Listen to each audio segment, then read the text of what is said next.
When we talk about making church relevant, it's not taking away the power of it at all, but it's to say, Lord, where are people? Because Jesus also came to a culture.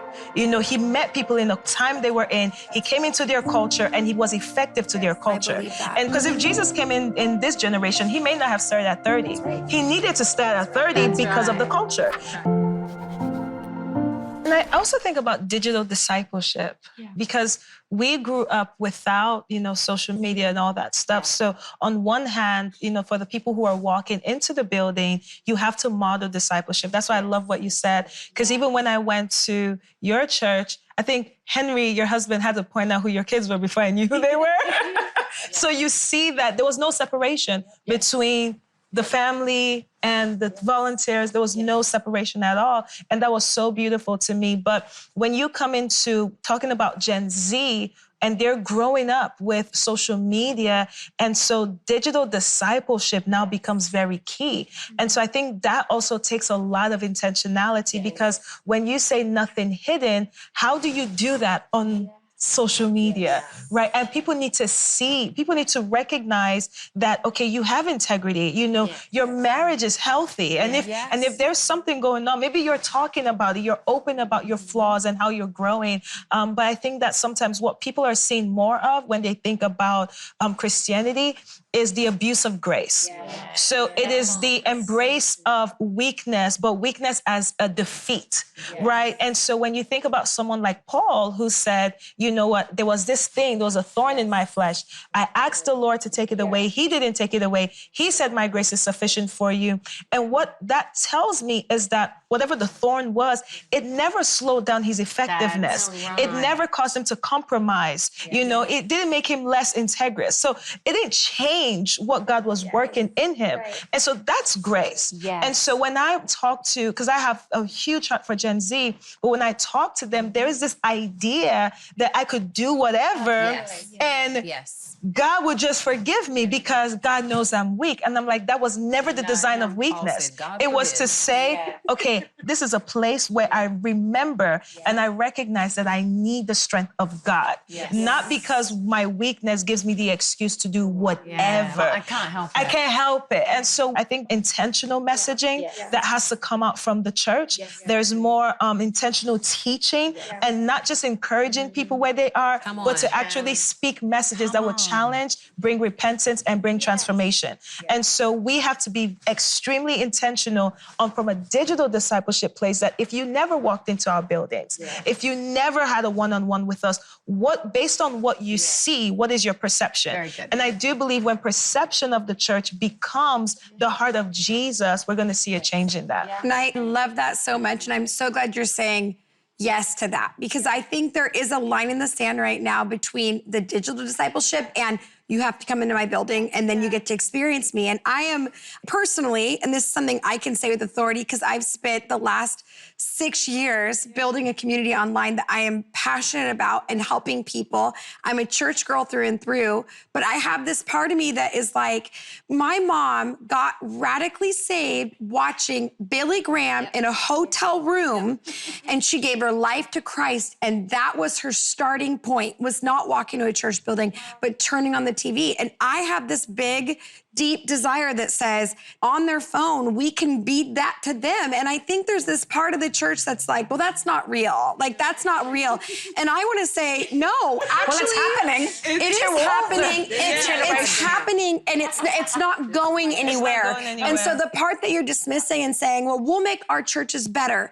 I'm saying you are not actually walking into their lives. You're asking for second generation believers to walk in, like you said. So I want to know, when you say, first of all, like, hey, when people get to know us, you're saying, and I want to be clear because I feel like there's something you're saying that I want to make sure we're capturing. And you're saying that in order for them to see authenticity and character outside of our buildings but online, are you saying it is going to require us to be authentic and explain grace and explain theology over our digital world? Is that what you're saying? Yes. They like short form content. So how do we take, for example, the message of grace, how do you break that down in a way that is effective and it's short form and someone can hear that and say, oh my gosh, I want to learn more. And so I do believe that there's a new strategy that has to come, because even when we talk about making church relevant, it's not taking away the power of it at all, but it's to say, Lord, where are people? Because Jesus also came to a culture.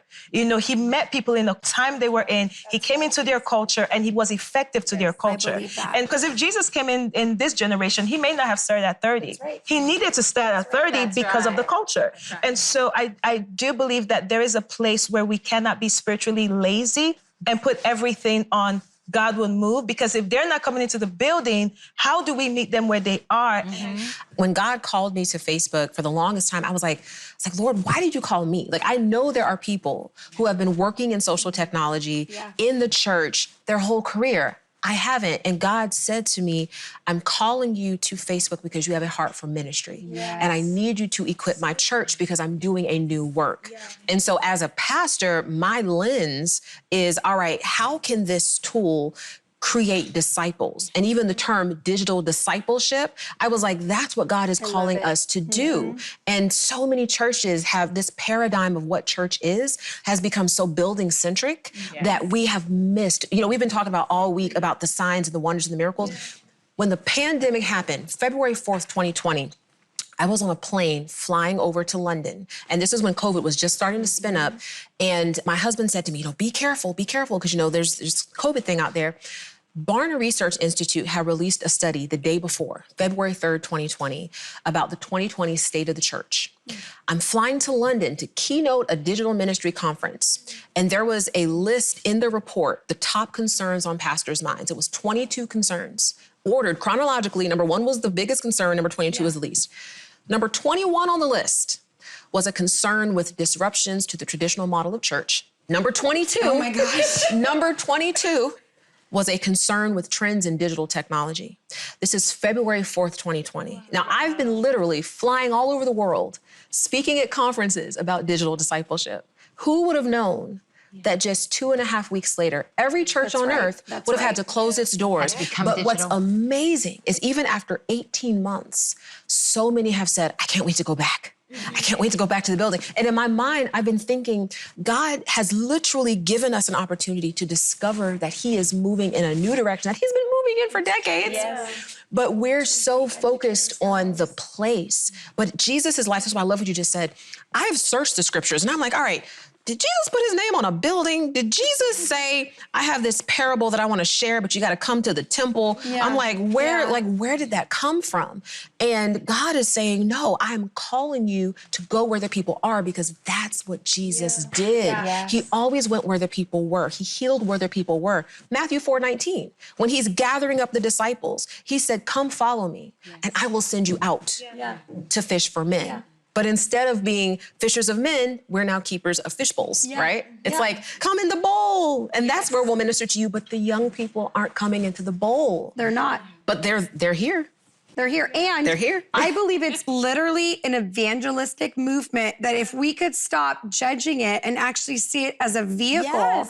And that's the thing, is that we would have to clean up our own digital lives in order to be an evangelist there, right? So let me ask you, what are you seeing right now? Are you seeing the church beginning to do that? And now that we've seen services go, because, Alex and I have had conversations, you can't replace present. Like, and I just want to be clear. It's not exact. And I want to make sure we say that, because I think people will be like, where are we going with this? It's both. You're right. And what I want to do, because I think this is a great opportunity for us to pray for people so that they can lean into what God is doing. It's both and. It's not either or. That's what's so interesting to me is God never required a place or a space. He was always like, wherever you are, there I am. We did that. And so I think what we have the opportunity to do before us is, as we try to reach this next generation and help them experience God for themselves, we have to be committed to doing it where they are. And where they are is not necessarily in 4 walls of a building. We had to go digital because we had traveling artists that were on buses from Wednesday through to Monday. It's why we started church on a Tuesday night, because you have to look for where your people are at. And everyone was like, why didn't anybody else think of this? We've been doing the same thing in Nashville, and it's Music City. Everyone's on a tour bus. And I'm like, yes, because people think they're traditions. I mean, you're doing the same thing expecting a different result. That's insanity, people. So we were like, no, you got to go where the need is. Then we went digital. We literally started streaming on an iPhone. Yep. Wow. Yep. Back in the day, 2013, 2014. Then my husband was like, we need to get this online presence so sharp that now anyone can watch. Yeah. And so we'd been preparing, and I love, because my husband's so innovative. He's always pushing the envelope. He's always thinking ahead. And so when COVID happened, everyone's freaking out. We're like, business as usual, because we'd already realised this is where the people are at. It's not either, it's and. And you've got to understand, because I don't ever forsake the gathering, because there's something powerful in the gathering. But I tell you, we had an Easter presence and we had 40,000 people that would never have walked in the doors of our church because of an online presence. And when you do it well, the presence of God is so potent that what is the thing people say? There is no difference to when I watch you online to when I'm in your meeting. And that is why we need this generation to understand it's both. At TBN, our mission is to use every available means to reach as many individuals and families as possible with the life-changing gospel of Jesus Christ. Thank you for helping make the gospel of grace go around the world. And it's because of you that partner with us that this ministry continues. God bless you.